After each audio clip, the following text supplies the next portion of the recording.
All the plants and trees you see up here, the fern, the huckleberry, the redwood, the tan oak, the madrone, they're all fake. I mean, they're all evergreen.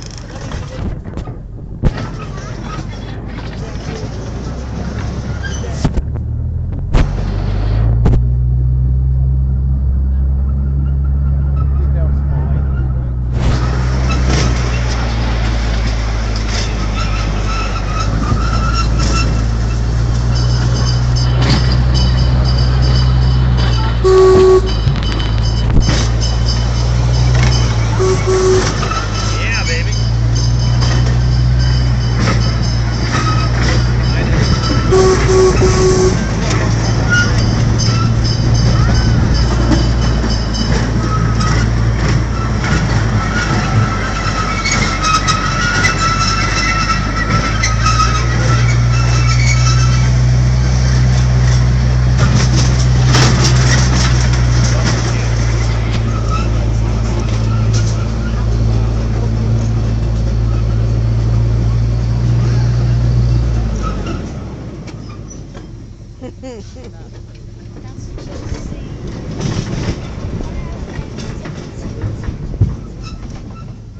Outdoor life, the steam donkey. This really is a mean piece of equipment. Let's actually use this thing for. Take it up that mountain, send the cable out, pull the log up the hill, and I'm going to get you out of the sun.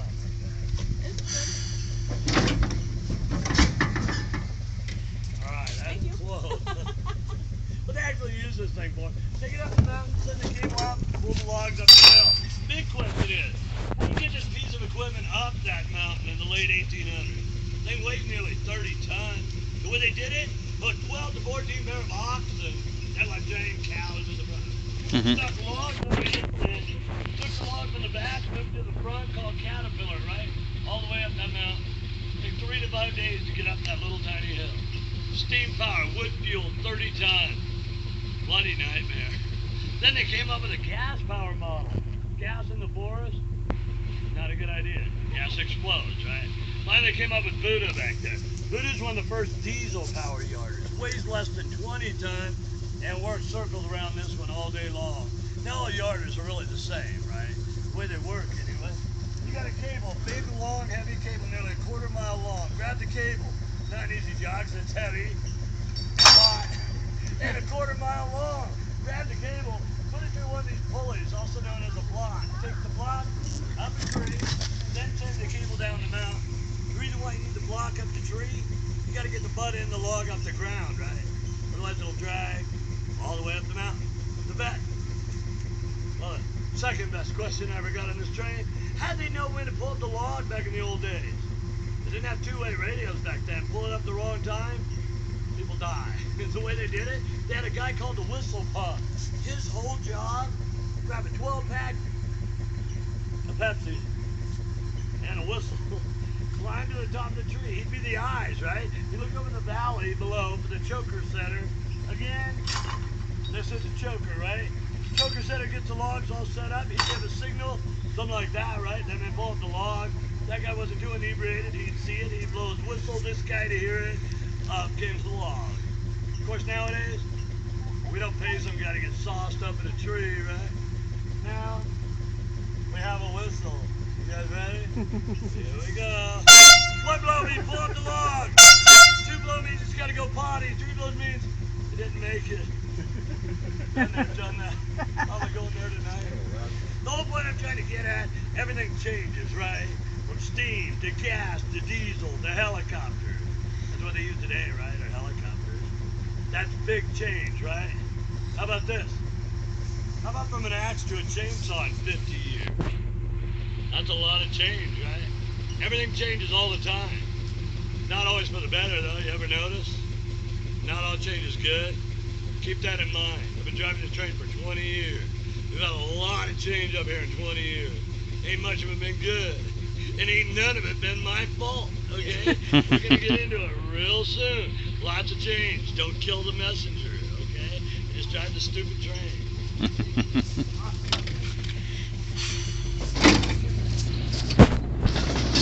Right turn again,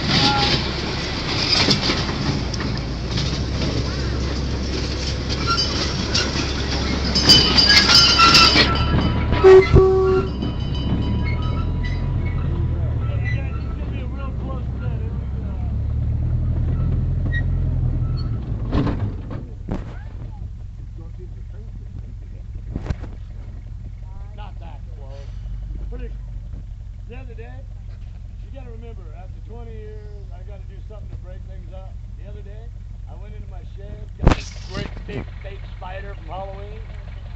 Shoved it up in there. Told the kids in the front seat, don't look up. They looked up. They screamed. Boss comes running down from his house. Let's go. I haven't seen the spider ever since. I'll probably never do it again. What? Spice still in there.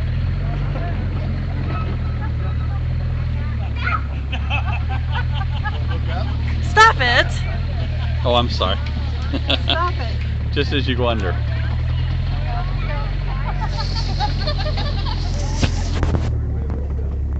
Yeah. He likes that. Got y'all.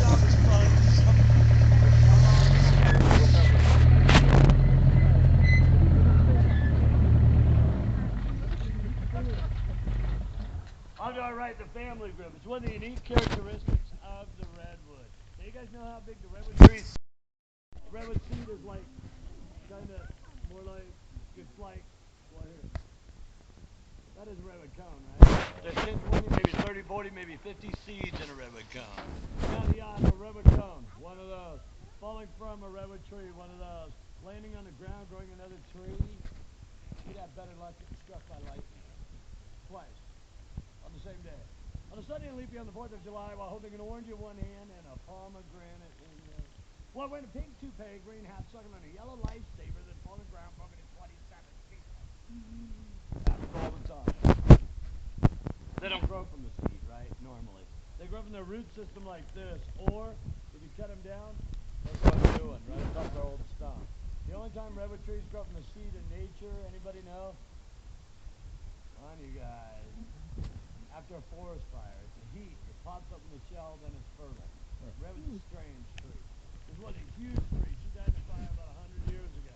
That means these family group trees surrounding it, only about 100 years old. Redwood actually is a pretty fast-growing tree for the first 2, 3, maybe 4, 500 years. Then they slow down a little bit. Average lifespan of a California redwood from 900 to about 2,000 years. So they're an old tree. But by old, I mean extremely old. The redwood trees were also on the earth. So it's an old, maybe the oldest tree. I have no idea. Again, this was a huge tree, died in a fire 100 years ago, like I said. Give you an idea how big that tree was? You really can't tell. It ain't there no more, right? It wasn't the size. You had to cut that tree down in the 1950s. Instead of it dying in the fire, cut it down in 1950s. You would have milled it into lumber, of course. You would have built yourself 6 large or a dozen small homes. That was back in the 50s, though. You got to remember, everything changes all the time, right? Houses have gotten smaller, a lot smaller. You get closer to 24 homes out of a tree that size. Not that you can afford 2 homes. Cut that tree into toothpicks. You got a lot of toothpicks. Now you can afford a box of toothpicks. Redwood house. Not so much.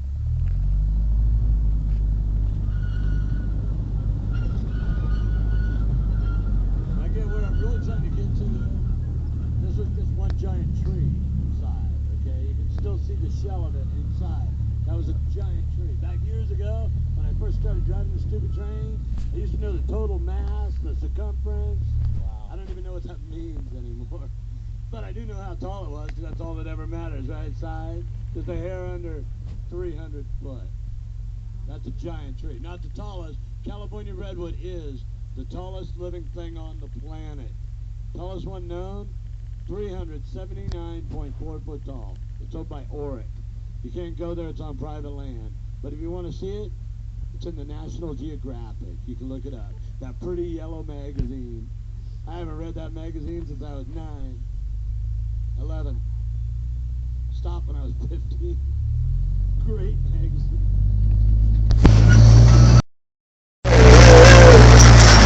Oh, that was an epic fail, you guys. What are you supposed to do on a train? Try it again. Here we go. That's right. You go through a train tunnel, you're supposed to yell, scream, whistle, or holler. You don't make no noise? I don't get that tunnel. I got no plans tonight. We can just go back and forth and back and forth. You want to go for the record? We can go for the record. 286 times I went in and out of that tunnel. Oh, I know I did. That one on the train died. That's their leg sticking up there. Avenue of the Giants. Oh. Jokes get worse the longer we sit here. I've been doing this an awful long time. Now, to be sure we get some noise, because every once in a while there's a stubborn one on here. If the person next to you, or that loving person in front of you, ain't making no noise, just bop them upside the head.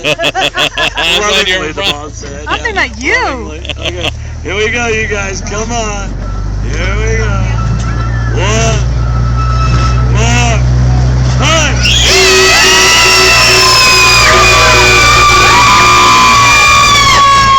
Wow. I don't think I'll ever hear it again. That was awesome. You're used to it if you drive to school, bud. Oh my gosh. I think.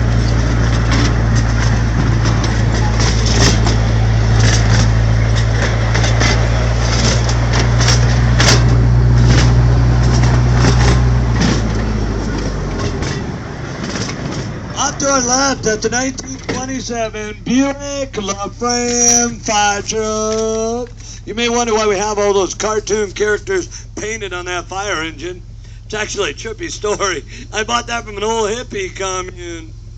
Wait, bought something else. Never mind. You know, the one thing I never could figure out, what Popeye and Brutus ever saw in olive oil? No, personality.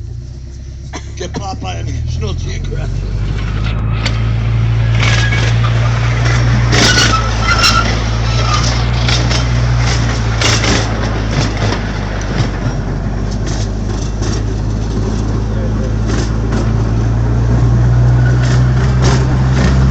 Two little saplings.